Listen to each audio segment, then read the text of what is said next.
எதை பற்றி பார்க்க போகிறோம் தெரியுமில்ல? இன்னைக்கு வலிமை, மீண்டும் மீண்டும் உறுதிப்படுத்துதல். அப்போ இந்த மூணில் எதைங்க பார்க்க போகிறோம் நம்ம அப்படின்னா வலிகள் தான். ஏன்னா வலி இல்லாத மனம், வலி இல்லாத மனிதன் இல்லவே இல்லை. உலகம் பூரா வலியிலே தோன்றுகிறோம், வலியோடு வாழ்கிறோம், வலியிலேயே மரணிக்கிறோம். இதுதானே நம்முடைய வாழ்க்கையே அந்த வலியில் தான் இருக்குது. இந்த வலியை ரெண்டு வகையாக நம்ம பிரிக்கலாம். உடல் வலி அப்படிங்கிறது ஒன்று, மனசால் ஏற்படுற வலி. இந்த உடல் வலி இருக்குது பாருங்க, இந்த உடல் வலி எதனால் ஏற்படுகிறது? அதுக்கு ஏதாவது மருந்து உண்டா? அதை சரிப்படுத்த முடியுமான்னா சரிப்படுத்தலாம். இது எதனால் ஏற்படும் அப்படின்னா இயல்பாகவே வரும். உடம்புன்னு ஒன்று இருந்தால் நோயின்னு ஒன்று வரும், அது இயல்பானது. அது வரும். எதிர்பாராத ஏதாவது ஒரு விபத்து மாதிரி ஏதாவது ஒன்று நடக்கலாம், அதில் ஏதாவது ஒரு வலிகள் வரலாம், பரம்பரை நோயால் வரலாம், முதுமையால் வரலாம். இந்த மாதிரி வலிகள் அப்படிங்கிறது வரும். இதை நம்ம மருத்துவத்தினால், அறிவியலால் குணப்படுத்த முடியும், தியானத்தால் குணப்படுத்த முடியும், ஆன்மீகத்தால் குணப்படுத்த முடியும். ஆனால் ஆன்மீகத்தால் எப்படிங்க குணப்படுத்துறது அப்படின்னு கேள்வி ஒன்று நமக்குள்ளார எழும். போவோம், நம்ம அதையும் பார்க்கலாம். அடுத்த வலி என்னென்னா மனசு வலிங்கிறது. இந்த உடலில் ஏற்படுற வலிங்க இயல்பாக வரும். ஆனால் இந்த மனசுக்குள்ளே ஏற்படுற வலி இருக்குது பாருங்க, அதை நம்மளே தான் உருவாக்கிக்குவோம். ஒன்றுமில்லாத ஒரு விஷயத்தை சில பேர் என்ன பண்ணுவாங்கன்னா, வலியோட வாழ்வதே அவங்களுக்கு ஒரு சுகமாக இருக்கும். வலி இல்லைன்னா அவங்களால வாழவே முடியாதுங்க. வலி அவங்களுக்கு தேவைப்படும். அதனால் யாருடைய துன்பத்தையோ தூக்கிட்டு தான் வைத்து கொண்டு, பாத்தியா அந்த நாடகத்தில் பாத்தியா அவள் எவ்வளோ கஷ்டப்படுறா பாத்தியா அப்படின்னு அந்த வலியை தன்னுடைய வலியாக ஆக்கி கொண்டு துன்பப்படுறத இந்த ஒரு நிகழ்ச்சி டாக் ஷோ ஒன்று ஒரு டிவியில் பார்த்தேன். அதில் இந்த சின்ன திரை நடிகர்களும் அந்த நாடகத்தை பார்க்கக்கூடியவர்களும் உட்கார்ந்துருந்தாங்க. அந்த சின்னத்திரை நடிகர்கள்கிட்ட என்ன சண்டை போட்டாங்க பார்த்தீங்களா நீங்கள் அதை? அப்போது அந்த மனிதர்களை பார்க்கும்போது அந்த வலி ஞாபகத்துக்கு வருது, அந்த வலியை அவங்க வரவழைச்சிக்கிறாங்க. இந்த மாதிரி இந்த மனதுக்குள்ளார ஏற்படக்கூடிய வலி எப்போதும் இருக்கணும் அப்படின்னு எதிர்பார்க்கறது. இந்த மனசு என்ன பண்ணுன்னா எல்லாத்தையும் கொண்டாந்து நம்மக்கிட்ட கொடுக்கும். அந்த ஆற்றல் மனசுக்கு உண்டு. பசிக்குதுன்னு வச்சுக்கோங்க, சாப்பிடணும்னு நம்ம நினச்சிட்டோன்னா நம்ம சாப்பிடாமல் உட்காரவே மாட்டோம். எப்படியாவது சாப்பிட்ருவோம், எப்படியாவது செஞ்சுருவோம். அவ்வளவு ஆற்றல் நம்ம மனசுக்கு உண்டு. இந்த மாதிரி இந்த வலிக்கு யார் காரணம்னா அவரவர்கள் தான் மன வலிக்கு பொறுப்பாளர்கள். மனசு எனக்கு ரொம்ப கவலை, யார் பொறுப்பு? நீ தான் பொறுப்பு. நான் ரொம்ப கவலைப்படுறேன், கஷ்டப்படுறேங்க, யார் பொறுப்பு? நீ தான் பொறுப்பு. அப்போ ஏற்படக்கூடிய வலி எல்லாத்துக்கும் யார் பொறுப்புன்னா நாம் தான் பொறுப்பு. இதுதான் ரொம்ப ஆபத்தான ஒரு விஷயம். இந்த விஷயத்துலேருந்து நாம் கடந்து வரணும். இன்றைக்கி பார்த்திங்கன்னா கோயில்கள்லாம் நிறைய வழிபாடுகள் நடக்குது. கூட்டம் தாங்க முடியலைங்க. நீங்கள் திருவண்ணாமலை ஆகட்டும், காளஹஸ்தி ஆகட்டும், நம்ம தெருக்களிலே இருக்கக்கூடிய கோயில்களாகட்டும், கூட்டமாக ஜனங்க போயிருக்காங்களே. பக்தியால் போயிருக்காங்க அப்படின்னு நீங்கள் நினைக்கிறீங்க? பக்திங்கிறது வேணும்னா சில அளவு இருக்கலாம். நிறைய பேர் போகிறது எதுக்காகனா வலி. அந்த வலியின் காரணமாக கோயிலுக்கு போகிறாங்க. ஏதாவது ஒரு வலின்னா உடனே கோயிலுக்கு போனால் வலி போயிடும்.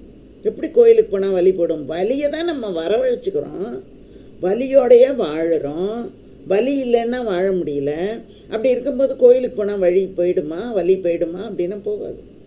அதனால தான் இவங்க என்ன பண்ணுறாங்க, கோயிலுக்கு போன பிறகு கூட வலியாக, அதாவது வலியை தரக்கூடிய இந்த உடம்பில் அலகை குத்தி கொண்டு இழுக்கும்போது அந்த உடம்பு எவ்வளோ வலிக்குங்க. நெருப்பில் போய் அவங்க இறங்கும்போது அந்த கால், எனக்கு தெரிஞ்ச ஒருத்தவங்க தீ மிதிச்சுட்டு வந்தாங்க. வந்த அப்புறம் காலெல்லாம் இவ்வளோ பெரிய கொப்பளம். அதுக்கு என்ன காரணம் சொல்லுவாங்கன்னா, ஒழுங்காக அவங்க பக்தியாக இல்லை, அதனால் காலில் கொப்பளம் வந்துட்டு அப்படிம்பாங்க. அப்படியெல்லாம் கிடையாது. கொப்பளம் வருது அப்படின்னா பக்தி இல்லாமல் வந்திருக்கு அப்படின்னு அர்த்தமா? அவங்களுக்கும் வலின்னு ஒன்று இருக்குது. ஆனால் நம்ம என்ன பண்ணுறோம், வலியை கொடுத்து, உடல் வலியை கொடுத்து மன வலியை குறைக்க பார்க்குறோம். இன்னும் என்ன பண்ணுவோம் அப்படின்னா, இந்த இது என்ன பண்ணுவோம், ஒருத்தர் என்ன பண்ணார், வெளியூருக்கு போகணும் அப்படின்னு சொல்லிட்டு கார் எடுத்துகிட்டு கிளம்பிட்டார். ஆனால் அந்த காரில் 4 வீல்லையும் எலுமிச்சம்பழம் வைக்கல. எவ்வளோ கவலைப்பட்டார் அவர்.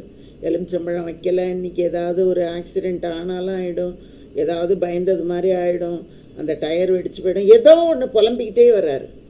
அப்போ என்ன ஆகுறாதுன்னா, அந்த நம்பிக்கையிலேருந்து மாறும்போது, அந்த நம்பிக்கை தான் அவங்கள வலி இல்லாமல் வச்சுருக்கு. அந்த நம்பிக்கை தான் அது என்ன ஆகுது, கொஞ்சம் மாறும்போது இது மாதிரி ஆகிடுமோ, அந்த மாதிரி ஆகிடுமோ அப்படின்னு அதை அழைக்கிறாங்க, கூப்பிடுறாங்க. விபத்தே நீ வா, நான் இது மாதிரி பண்ணாமல் வந்துட்டேன், நீ வான்னு கூப்பிடுறது மாதிரி அது.